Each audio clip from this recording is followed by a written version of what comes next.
दोस्तों नमस्कार, आदाब, सत श्री अकाल। उर्मिलेश संवाद के इस कार्यक्रम में आपका बहुत बहुत स्वागत है। मैं हूं उर्मिलेश। इस वक्त अपने देश में अजीब तरह का माहौल बनता नजर आ रहा है। धमकियों का दौर देखने को मिल रहा है। अभी राहुल गांधी के खिलाफ, बल्कि राहुल गांधी नहीं, 25 सांसदों सहित राहुल गांधी, इनको जान से मारने की धमकी का एक वीडियो सामने आया है। और ये मैं नहीं कह रहा हूं, ये कोटा की जो एसपी हैं, आ, उनका नाम है तेजस्विनी, उनका अखबारों में, वेबसाइटों पर बयान आ रहा है कि पुलिस को एक ऐसा वीडियो मिला है जिसमें राज आमेरा या राजा आमेरा नाम का कोई व्यक्ति नेताओं को गोली मारने की धमकी दे रहा है। उसे हिरासत में ले लिया गया है। ये बात साधारण कोई बात नहीं है, इसलिए कि राहुल गांधी के खिलाफ और विपक्ष के खिलाफ जिस तरह का माहौल इस वक्त बन रहा है, इसमें वैसे तो उनकी राजनीति से, उनके विभिन्न फैसलों से, उनके संसद में दिए गए बयानों से और बहुत सारे रहस्योद्घाटनों से सत्ता भी नाराज है। सत्ता से जुड़े बड़े बड़े नेता उनके खिलाफ बोल रहे हैं। लेकिन इस माहौल का फायदा उठाकर आपराधिक किस्म के चरित्र भी अगर मैदान में उतर जाएं तो कुछ भी हो सकता है। यह कितना बड़ा खतरा है, इसको शायद अपने देश के सत्ताधारी समझ नहीं पा रहे हैं, या वो समझते हुए नासमझ बन रहे हैं। इसी बीच में एक बहुत बड़े नेता का बयान कल आ गया था और उस बयान को देखकर मैं चकित रह गया। जी हां, मैं बात कर रहा हूं संसदीय कार्य मंत्री भारत के किरण रिजिजू साहब का। और उन्होंने जो एक एजेंसी को दिए अपनी बातचीत में कहा कि भाई, ये जो देश के जो मुख्य प्रतिपक्षी नेता एलओपी हैं, मैंने राहुल गांधी, उनको उन्होंने राष्ट्रीय सुरक्षा के लिए सबसे बड़ा खतरा बता दिया। ये सभी अखबारों में रिपोर्ट हुआ, उनकी वेबसाइटों पर मैंने देखा। संसदीय कार्य मंत्री को किसी भी सरकार में, मतलब मैं जब से जर्नलिस्ट हूं, 40-42 साल हो गया, मैंने पहली बार देखा कि कोई सरकार का वरिष्ठ मंत्री विपक्ष के नेता के लिए कह रहा हो कि वो राष्ट्रीय सुरक्षा के लिए सबसे बड़ा खतरा बन गए। और ऐसे में ये एक वारदात होती है, एक एक घटनाक्रम का रिविलेशन होता है। मैं नहीं जानता कि इसमें कितना सच है, कितना नहीं, ये तो पुलिस बताएगी। राजस्थान में भारतीय जनता पार्टी की अगुवाई वाली सरकार है, अब देखना है कि क्या इसमें निकलता है। लेकिन अगर ये उस आपराधिक किस्म के व्यक्ति का बयान अगर सही है, अगर वाकई उसने कहा है, वो वीडियो अगर सही है, तो इसका मतलब कि पानी सर के ऊपर बहने लगा है और ये खतरे का निशान जो है उसको छू चुका है, उसके ऊपर जा चुका है। हम इसी विषय पर आज चर्चा कर रहे हैं और हमने सोचा कि हम क्यों ना एक वरिष्ठ पत्रकार, लेखक से भी इस पर बात करूं। और हमने इसके लिए डॉक्टर मुकेश कुमार को आमंत्रित किया है। मुकेश जी, आपका बहुत बहुत स्वागत है। दोस्तों, मुकेश जी को आप सभी जानते हैं, सत्य हिंदी के संपादक हैं, देश के बड़े बड़े टीवी चैनलों के संपादक रह चुके हैं, अखबारों को एडिट कर चुके हैं। मुकेश जी, सबसे पहला आपसे जो मैं समझना चाहता हूं कि भाई, पहली बात की ये कैसे आप इस घटनाक्रम को देख रहे हैं, ये जो चीजें हो रही हैं, इसको आपका नजरिया क्या इस पर है? देखिए, 3-4 चीजें हैं उर्मिलेश जी, एक-एक करके मैं इस पे अपने विचार रखता हूँ। पहली बात तो ये है कि आपने वीडियो की चर्चा की, आपने थोड़ा-सा उसे छोड़ दिया बेनिफिट ऑफ डाउट देते हुए, लेकिन वो वीडियो पूरे सोशल मीडिया पर अवेलेबल है, कोई भी जाकर देख सकता है। तो इसमें कोई संदेह की बात नहीं है कि ये एक वीडियो है। उसके अलावा उसके और भी बहुत सारे वीडियो आ गए हैं, जिसमें उस राज सिंह की निकटता बीजेपी के नेताओं से और खास तौर पर ओम बिड़ला के साथ साफ नजर आ रही है। कहीं वो लंच के दौरान उसके साथ खड़े हैं, कहीं वो उनके घर के अंदर हैं और तमाम वीडियो बना रहे हैं। तो एक तो ये कि ये जो शख्स है, ये और बीजेपी का पटका भी उसने पहन रखा है, भगवा पटका भी पहन रखा है। तो इसका ये मतलब है कि ये व्यक्ति बीजेपी के नजदीक है, ओम बिड़ला के नजदीक है और बहुत सारे बीजेपी के नेताओं के निकट है। तो इसमें एक बात तो इसमें कोई संदेह नहीं रह जाता कि ये बीजेपी के ही लोग हैं, बीजेपी की ही लोगों में से एक है। दूसरी नहीं, बात ये मुकेश जी, एक बीच में केवल एक इंटरवेंशन, क्योंकि मेरा ये मानना है और हमेशा मैं इस पहलू को लेता रहा एक जर्नलिस्ट के तौर पे, ये तो बिल्कुल साफ है कि वो हिंदुत्ववादी अपने को मानने वाला व्यक्ति है, इसमें तो कोई दो राय नहीं है। कैरेक्टर वो हिंदुत्ववादी है और इसका हिंदू धर्म से कोई रिश्ता नहीं है, एक राजनीतिक हिंदुत्व। लेकिन जहां तक ओम बिरला का प्रश्न है कि उनके निकट है कि नहीं है, इस पर मैं इसलिए बेनिफिट ऑफ डाउट दूंगा किसी को भी कि कई बार जो पॉलिटिकल लीडर होता है उसके इर्द गिर्द कौन आ गया, किन कारणों से कौन खड़ा हो गया उसके आसपास, चाहे वो चाय पीते हुए, खाना खाते हुए या किसी और सभा में, या वो कोई बिल्कुल ठिकाना नहीं रहता। बहुत अच्छे अच्छे लोगों के साथ मैंने बहुत बुरे बुरे लोगों को खड़ा देखा है, तो इसलिए मैं बेनिफिट ऑफ डाउट अभी दे रहा हूं, और कोई बात नहीं। आप अपना अपना वक्तव्य प्लीज जारी रखिए। बिल्कुल ठीक है, आपका कहना बिल्कुल सही बात है कि नेता लोग इतने सारे लोगों से मिलते जुलते हैं और कोई जरूरी नहीं कि सबको वो पहचानते ही हों। भीड़ में कोई भी साथ में आ सकता है, लेकिन चूंकि मैंने इस पर अंडरलाइन इसलिए किया कि एक नहीं कई तस्वीरें और कई वीडियो आ गए हैं, इसलिए जी, निकटता की बात की। लेकिन अगर हम इसको आपके हिसाब से ही चलें कि भाई इसका सोच क्या है, ये स्पष्ट दिख रहा है और ये सोच उसके बयान में भी स्पष्ट दिख रहा है।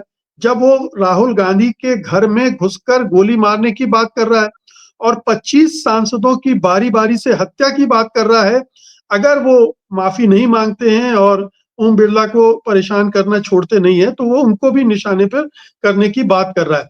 अच्छा, एक ये घटना है, इसके पहले आपको याद होगा कि केरल में एबीवीपी के एक पदाधिकारी थे पिंटू महादेवन, उन्होंने या लाइव डिबेट में राहुल गांधी को जान से मारने की धमकी दी थी।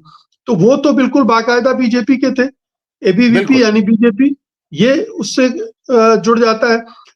इसके बाद आते हैं कि किरण रिजिजू का आपने जिक्र किया कि 2 दिन पहले ही वो इस तरह का विस्फोटक बयान देते हैं, जो कि आजादी के बाद से आज तक किसी भी हमने नेता प्रतिपक्ष के बारे में नहीं सुना होगा कि संसदीय कार्य मंत्री, केंद्रीय मंत्रिमंडल का कोई व्यक्ति इस तरह से अटैक करे कि राष्ट्रीय सुरक्षा के लिए सबसे खतरनाक व्यक्ति घोषित कर दे उनको। तो तो ये एक पूरा माहौल बन रहा है। एक ऐसा माहौल बन रहा है जिसमें इस तरह के तत्व, राज सिंह जैसे तत्व या बीजेपी के अंदर बहुत सारे ऐसे उग्रवादी तत्व हैं, अतिवादी तत्व हैं जिनको इससे बल मिल रहा है। और चूंकि लगातार इस तरह की चीजें हो रही हैं और ऐसे तत्वों के खिलाफ कार्रवाई नहीं होती है, उन्हें कोई दंड नहीं मिलता है, इसलिए उनके हौसले भी लगातार बढ़ते जा रहे हैं। और आपने जिक्र बहुत किया पिंटू महादेवन का, हमें नहीं मालूम कि पिंटू महादेवन के साथ आज तक क्या किया सरकार ने, क्या कोई कार्रवाई की भारतीय जनता पार्टी ने? अगर उनके खिलाफ थोड़ी बहुत कोई कार्रवाई की होगी सांगठनिक स्तर पर तो मैं नहीं जानता, मुझे भूल गया है। लेकिन ऐसे व्यक्ति के खिलाफ जो खुलेआम धमकी दे रहा है, क्या कोई प्रशासनिक कार्रवाई, कोई पुलिस कार्रवाई हुई? सवाल यह है। बिल्कुल, जी, ये सवाल है और फिर कुछ और ऐसे ऐसे उदाहरण मौजूद हैं जैसे यति नरसिंहानंद का, जो खुलेआम कत्लेआम का आह्वान कर रहा है, या जी, हमने गाजियाबाद में मोहल्ले में हथियार बांटते हुए देखा है इन्हीं कार्यकर्ताओं को। तो एक पूरा माहौल इस तरह का बन रहा है देश भर में, एक चीज जिसमें किसी की भी हत्या हो सकती है। आप याद करिए सरदार पटेल को, जिन्होंने गांधी की हत्या के बाद कहा था कि बेशक आरएसएस का इसमें सीधे हाथ हो या ना हो, लेकिन उन्होंने ऐसा वातावरण बना दिया था देश में जिससे गांधी जी की हत्या हुई और उसके लिए वो जिम्मेदार है। और गांधी जी पर 1 2 3 4 नहीं, पांचवें, मेरे ख्याल से पांचवा अटेम्प्ट था जब उनको नाथूराम गोडसे ने मार डाला था। तो ये क्या वो पुनरावृत्ति हो रही है देश में? उस तरह का माहौल फिर से निर्मित हो रहा है जिसमें इस तरह की चीजें हो जाए? इसका अगला प्रश्न ये है कि क्या राहुल गांधी अब इतने बड़े खतरा बन गए हैं सत्तारूढ़ दल के लिए, इतनी बड़ी चुनौती बन गए हैं, इतनी परेशानी बन गए हैं कि वो हैंडल नहीं कर पा रहे हैं? और एक तरफ संसदीय कार्य मंत्री इस तरह का बयान देता है, दूसरी तरफ राजस्थान का एक इस तरह का व्यक्ति सीधे-सीधे हत्या की धमकी देता है, जो कि जुड़ती हैं कई चीजें। तो ये अगर डॉटेड लाइन्स को आप जोड़ें, तो देश में, जो आपने बोला कि पूरे देश में एक ऐसा भयानक माहौल बन गया है, जिसमें देश के टॉप के जो 2-3 नेता हैं उनमें से एक के खिलाफ इस तरह की लगातार धमकियां आ रही हैं और उनकी सुरक्षा को लेकर अब बहुत सारे सवाल खड़े हो गए हैं। आश्वस्त नहीं कर रही है ये सरकार कि राहुल गांधी की सुरक्षा को बढ़ाया जा रहा है, उन्हें कुछ नहीं होने दिया जाएगा, ऐसे तत्वों के खिलाफ कार्रवाई की जाएगी। एक भी बयान आपने नहीं सुना होगा सत्तारूढ़ दल की तरफ से ऐसा कोई बयान आया हो। तो ये 3-4 चीजें मिलके बताती हैं कि धीरे-धीरे हमारे हिंदू समाज का किस तरह से अपराधीकरण हो रहा है और वो आपराधिक तत्व किस तरह से राजनीति में अपने प्रवेश का रास्ता, ये एक लाइमलाइट हासिल करने का हथकंडा भी हो सकता है। ऐसा हमने बहुत सारे नेताओं को देखा है या बहुत सारे कार्यकर्ताओं को कि ऐसे अतिवादी बयान देना, हरकतें करना और फिर लाइमलाइट में आना और फिर बीजेपी में महत्वपूर्ण पदों पर बैठ भी जाना, ये सब होता रहा है। अभी एक बहुत चिंताजनक खबर और हमने देखी, आपने भी देखी होगी, कि सनातन संस्था नाम की एक बहुत ही विवादास्पद संगठन, जिसके बारे में मैं लंबे समय पहले लिख चुका हूं, बहुत पहले, आई थिंक 2003 या 4 में मैंने लिखा था उसके बारे में, और उसके शीर्ष नेताओं से मैंने बातचीत भी की थी। आपको मैं बताऊं, जिस तरह की वो संस्था है उसके बारे में कोई कल्पना भी नहीं कर सकता है कि सरकारी फंड उसको दिया जाए। लेकिन अभी अभी कुछ ही दिन पहले उसको सरकारी फंड मिला, काफी मोटी रकम मिली किसी आयोजन के लिए, और उस संस्था के लोग, कई डेमोक्रेट्स, कई लिबरल लोग, कई इंटेलेक्चुअल्स, बड़े बड़े उसमें दाभोलकर, नरेंद्र दाभोलकर, गौरी लंकेश और इस तरह के लोग हैं, इनकी नृशंस हत्याओं के अभियुक्त रहे हैं। ठीक है, उसमें कुछ छूटे, कुछ पर हो सकता है बेल पर हो, लेकिन बहुत सारे लोगों पर मामले अभी भी लंबित हैं। एक एक सारे मुकदमों की अगर फेहरिस्त देखी जाए तो उसमें कई मुकदमे लंबित हैं। तो मेरा यह कहना है कि ऐसी विवादास्पद संस्थाओं को शासकीय स्तर पर भी अगर मदद मिल रही है तो जाहिर है ये स्थिति बहुत चिंताजनक है। बिल्कुल, आपने अच्छा मुद्दा उठाया सनातन संस्था का। हम सब जानते हैं कर्नल पुरोहित, प्रज्ञा ठाकुर, ये सब उससे जुड़े रहे और कई ऐसी आतंकवादी घटनाएं थी जिनमें इनके हाथ होने की बात कही जा रही है, कही गई और कुछ में साबित भी हुई है मेरे ख्याल से, मैं आई एम नॉट श्योर, लेकिन ऐसा कुछ हुआ भी है। तो अब ये उसमें छूटे भी हैं और कुछ में वो छूटे भी हैं विभिन्न कारणों से। बिल्कुल, तो ये संस्था उस तरह की संस्था थी जो इस तरह की गतिविधियों में लिप्त थी। अब उस संस्था के कार्यक्रम में जहां तक मेरी जानकारी है कि कुछ ऐसी बातें भी की गई जिसमें हिंसा, नफरत तो थी ही, हिंसा का आह्वान भी था। तो ये सरकार से पोषित कार्यक्रम में अगर इस तरह की चीजें हो रही हैं और बाहर जो जिस तरह का माहौल बन गया है, आप देखिए जितने भी संगठन हैं, चाहे गौरक्षा के नाम पर संगठन बने हों या दूसरे, उत्तराखंड में तो तमाम तरह की गतिविधियां इस तरह की हो रही हैं। उड़ीसा में एक नया दौर शुरू हो गया है लिंचिंग का।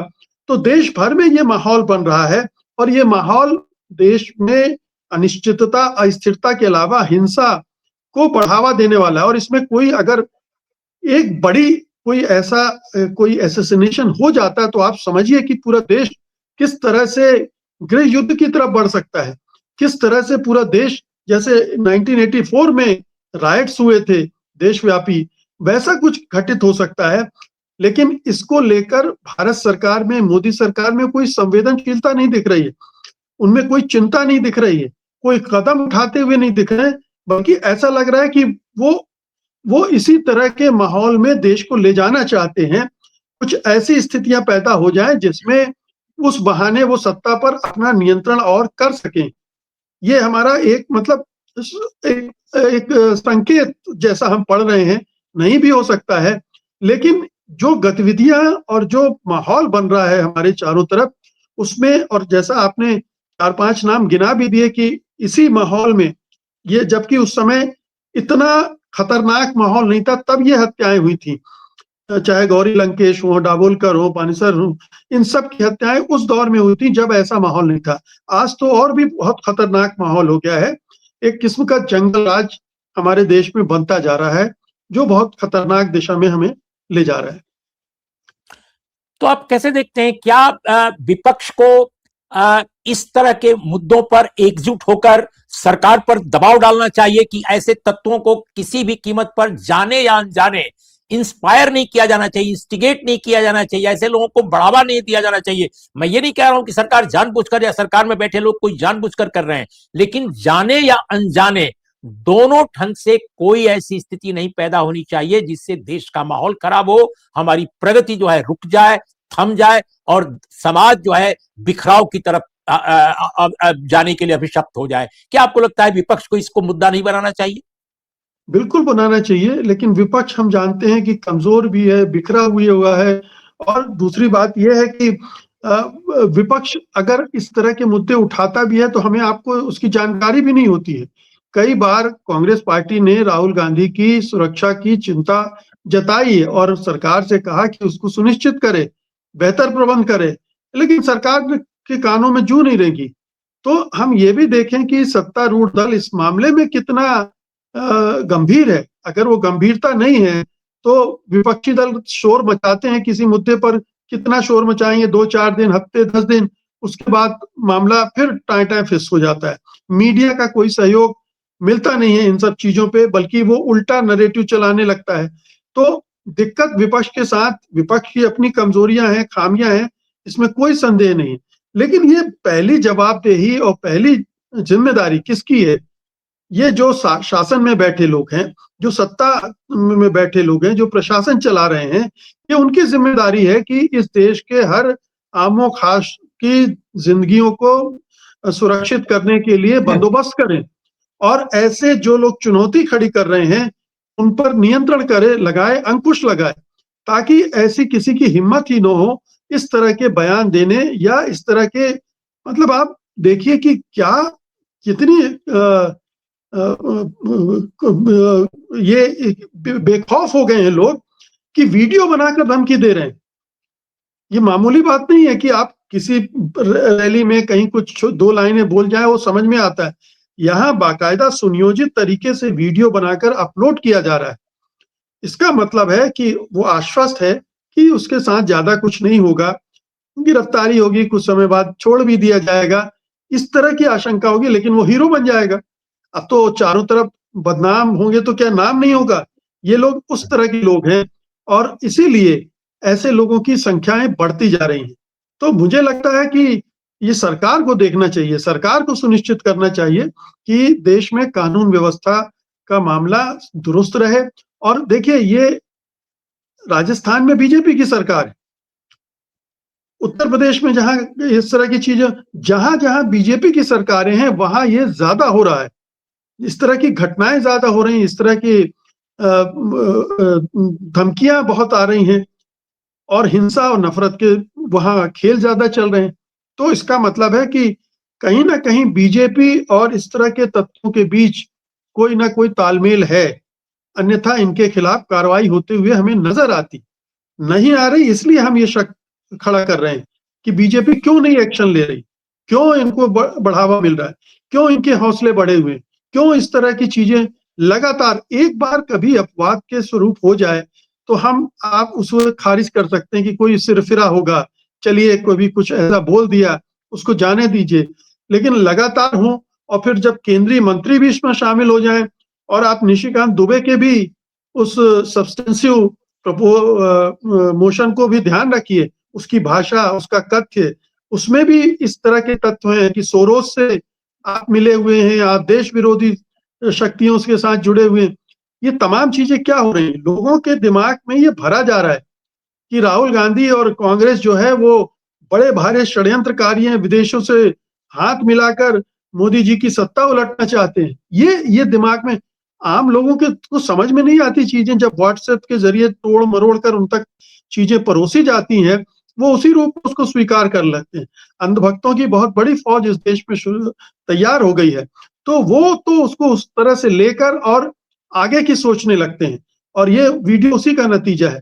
लेकिन ये एक जिम्मेदार पार्टी अगर बीजेपी है, अगर मोदी सरकार जिम्मेदार है, जवाबदेह है, तो उसे इस तरह की गतिविधियों को रोकने के लिए एक्शन लेना चाहिए, तुरंत कार्रवाई करना चाहिए, और ऐसे एक्शन लेना चाहिए कि फिर कभी कोई हिम्मत न करे इस तरह की चीजें करने का, अन्यथा ये चीजें बढ़ेंगी और कोई बहुत बड़ा हादसा अगर हो जाए हमारे देखते देखते, तो ये कोई हैरत की बात नहीं होगी। मुकेश जी, बहुत बहुत धन्यवाद, आपने समय निकाला। और आपकी चिंता बिल्कुल वाजिब है, क्योंकि जिस तरह का माहौल बनता नजर आ रहा है वो वाकई बहुत खतरनाक है। और अगर कोई चिंतित है इससे, सत्ता पक्ष से कोई जो सरकार चलाने वाले लोग हैं अगर चिंतित हैं तो बहुत अच्छी बात है, और अगर नहीं चिंतित हैं तो यह पूरे देश के लिए चिंता का विषय है। इन्हीं शब्दों के साथ दोस्तों, बहुत बहुत धन्यवाद आपको भी हमारा कार्यक्रम देखने के लिए। नमस्कार, आदाब, सत श्री अकाल। नमस्कार।